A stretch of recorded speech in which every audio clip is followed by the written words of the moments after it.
Claude Henriet. Je suis à Thonon depuis déjà plus de 40 ans. Sinon, je suis originaire d'Orléans où j'ai fait mes premiers pas au niveau du football.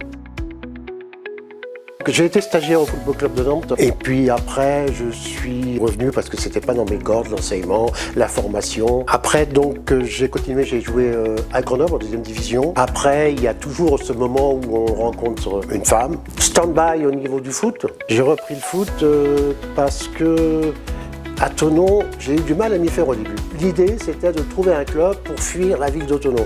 Donc j'ai joué en troisième, quatrième division, différents clubs de Navarre, un petit peu partout en France. Et puis après, j'ai passé mes diplômes d'entraîneur.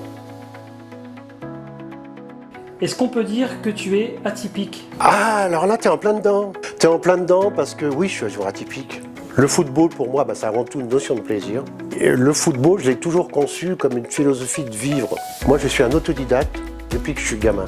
Certes, je suis passé par des clubs, mais tu vois, quand je rentrais de l'entraînement, un de mes premiers plaisirs, c'était de prendre mon ballon puis d'aller m'entraîner tout seul, faire les matchs avec les gamins du coin. À l'époque, on habitait dans un quartier. Et mon ballon, c'était mon ami, tu vois.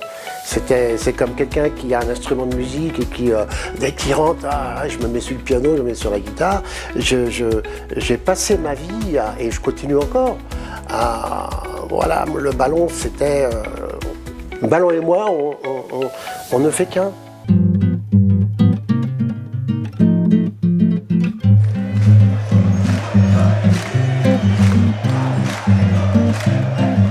Tu as toujours été attiré par un pays en particulier, le Brésil, là où justement on joue parfois seul une action, où on va le travailler aussi sur tout type de terrain, que ce soit du sable, du gravier, etc.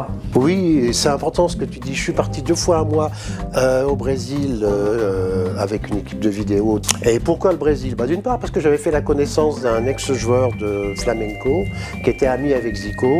Et puis, tu vois, ça a été le destin qui m'a emmené vers ce joueur. Et lorsque nous sommes allés au Brésil, j'ai pris contact avec lui. Et puis, ça a été beaucoup de chance. Il nous a, si tu veux, ouvert les portes là-haut. C'est pas évident de contacter, d'aller voir Zico, d'aller voir Jairzinho, d'aller voir Bebeto. Le Brésil, pour moi, c'était le football, ils le vivent comme une religion. Dès que tu arrives dans le pays, tu vois tout de suite ce qui se dégage. Tu vois que tu arrives à n'importe quelle heure de la nuit, s'il pleut, s'il pleut pas, tout le monde joue au foot, quoi. Oui, ils le vivent d'une manière naturelle, spontanée, c'est le plaisir avant tout. C'est ça que j'ai beaucoup apprécié. C'est une autre philosophie. Au Brésil, ils travaillent sur différents revêtements. À l'école de Zico, il y a un terrain synthétique et un terrain en herbe, un terrain en sable et un terrain en dur. Ils travaillent beaucoup pieds nus. Puis il y a un autre sport aussi qui développe ta technique, c'est le foot volley, qui a pris une ampleur terrible. D'ailleurs, ils sont champions du monde. Il y a des professionnels, on a filmé aussi. Et puis évidemment, le beach soccer, le foot de plage qu'ils appellent là-haut. Ils sont aussi champions du monde. Et puis tout ça, on l'a filmé, et puis ça m'a permis aussi d'aller discuter avec ces joueurs. Et donc on a été aussi voir un match au Maracanã pour voir un petit peu comment ils vivaient leur match.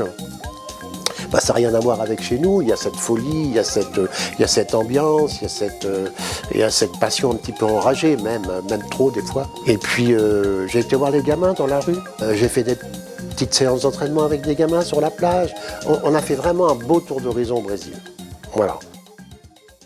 Je me suis tourné vers un concept qui s'appelle Solo Foot. Moi, quand j'étais avec mon ballon, c'était le bonheur, quoi. Et en plus, quand tu t'entraînes seul, tu vis ton ballon avec émotion. S'il y a des choses que tu dois reprendre, c'est toi qui les reprends. Tu n'es pas sous la contrainte d'un éducateur qui est là, qui va te dire « Top, on arrête, là c'est pas comme ça, c'est pas comme ça ». Déjà, ça va t'apprendre ces notions de concentration, ces notions de toucher de balle. Et puis, je me suis toujours habitué à travailler, à m'entraîner dans un espace restreint. Tu travailles aussi en même temps ton anticipation. Tu travailles vraiment la dextérité, la rapidité d'exécution avec ton ballon. Et après, ce qui est très bénéfique, positif, c'est que bien sûr, tu ne te contentes pas de jouer que chez toi. Mais après, tu le mets à profit sur un terrain.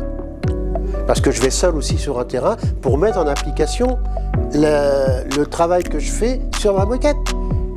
Je mets par exemple un cône ou autre et je travaille les enchaînements.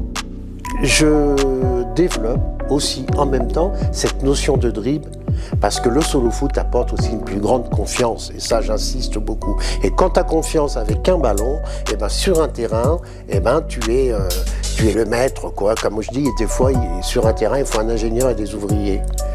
Voilà.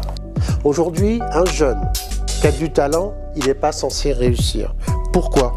Parce que s'il n'est pas fort là, psychologiquement, il ne passera pas. Il faut absolument qu'il ait confiance en lui et c'est là-dessus qu'il faut apprendre aux jeunes à se forger.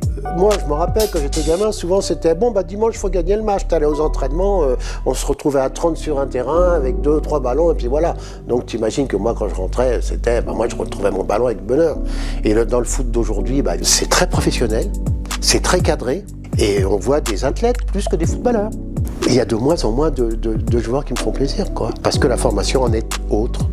C'est pour ça que moi, mon concept, je l'ai appelé, entre autres, en sous-titre, le foot autrement. Merci Claude. C'est moi qui te remercie, Alexis.